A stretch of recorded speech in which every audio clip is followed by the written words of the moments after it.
حضرت سیدنا عمر فاروق رضی اللہ تعالیٰ عنہ کی روایت ہے، بخاری نے اس کو روایت کیا، کہتے ہیں کہ ایک وقت ایسا آیا، اب اس بات کو بڑی توجہ سے سنیے گا، اس میں بھی عقیدے کی پختگی ہے، اور پھر حضور علیہ الصلوۃ والسلام کے ساتھ عشق محبت اور پیار کی ایک الگ ہی مٹھاس ہے۔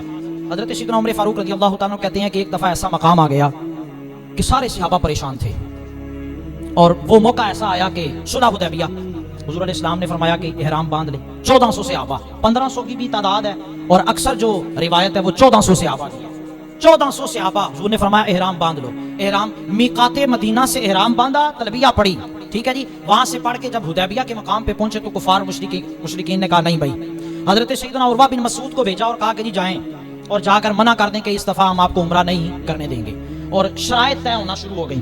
جب وہ شرائط طے ہوئی نا تو اس میں کچھ ایسی شرائط بھی تھی کہ بظاہر لگتا تھا کہ دب کر جو ہے وہ معاملہ کیا جا رہا ہے اور دب کر ان کی شرائط کو ایکسپٹ کیا جا رہا ہے، اس طرح کی سچویشن بن گئی۔ خیر، جس وقت وہ شرائط ہے، یہ وہی وجہ تھی صلح حدیبیہ، یہ وہی موقع تھا کہ اس کے بعد پھر حضرت سیدنا عروہ بن مسعود بھی ایمان لے آئے۔ وہ ایک الگ موضوع ہے، اس پر بھی کبھی موقع ملا تو گفتگو کریں گے۔ بہرحال اختصار کے ساتھ وقت کم ہے، تو آپ نے وہ جس وقت شرائط طے ہو گئی، سارے معاملات ہو گئے نا، نبی علیہ السلام نے فرمایا چلو بھی سارے احرام کھول دو، حلق کروا کے احرام کھول دو۔ توجہ سے سنیے گا، حضرت سیدنا عمر فاروق رضی اللہ تعالیٰ عنہ فرماتے ہیں کہ 1400 صحابہ میں جب حضور نے یہ فرمایا کہ حلق کر کے احرام کھول دو تو 1400 صحابہ میں سب سے پہلے جو کھڑا ہوا وہ ابوبکر صدیق تھا، باقی کوئی نہیں۔ کشمکش چل رہی ہے جی، کیا کریں کیا نہ کریں، پریشان، سچویشن ایسی بن گئی، ٹھیک ہے جی۔ اور کہتے ہیں کہ سب سے پہلے جو شخص اٹھ کے کھڑا ہوا اور اس نے حلق کروا کے احرام کھولا وہ ابوبکر صدیق تھے۔ کہتے خیر باقی سارے بیٹھے رہے اور دھیرے دھیرے بوجھل قدموں سے کچھ اٹھے اور احرام کھولا اور یہ سارے معاملات۔ کہتے ہیں اور کوئی نہ بولا، میں فوراً حضور علیہ السلام کے خیمے میں چلا گیا، میں ذرا اور طبیعت کا تھا، خیر جس وقت میں حضور کے خیمے میں، ترکی کپڑے کا خیمہ تھا حضور کا لگا ہوا، میں اندر داخل ہوا اور سخت جملے سنیے گا، یا رسول اللہ کیا آپ حق پر نہیں ہیں؟ کیا قرآن سچا دین نہیں، قرآن سچا نہیں ہے؟ کیا اسلام سچا دین نہیں ہے؟ حضور نے فرمایا عمر میں سچا ہوں، میں اللہ کا رسول ہوں، قرآن سچا ہے، اسلام سچا دین ہے۔ حضرت عمر فاروق عرض کرنے لگے یا رسول اللہ پھر ہم دب کے صلح کیوں کریں، پھر ہم اس طرح کیوں صلح کر رہے ہیں؟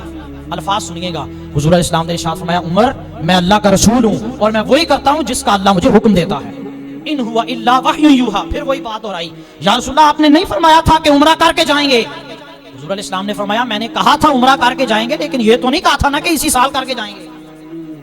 اب جس وقت یہ گفتگو، حضرت سیدنا عمر فاروق فرماتے ہیں مجھے ساری زندگی اس چیز کا پچھتاوا رہا ہے، اپنی گفتگو کا، اپنے معاملات کا، سخت طبیعت تھی۔ خیر کہتے ہیں جب یہ بات ہو گئی تو میں وہاں سے نکلا، سیدنا صدیق اکبر اور نبی علیہ السلام کی کوئی ملاقات نہیں ہوئی، میں حضور کے خیمے سے نکلا، سیدنا صدیق اکبر کے خیمے میں چلا گیا، جا کے سلام کیا اور ماحول پریشانی والا، سیدنا صدیق اکبر کو جا کے دیکھا تو وہ بڑے آرام سے بیٹھ کے کھجوریں کھا رہے ہیں۔ حضرت سیدنا عمر فاروق سلام کیا، ابو بکر تم کھجوریں کھا رہے ہو، ہماری پریشانی نہیں ختم ہو رہی۔ صدیق کیا ہوا ہے؟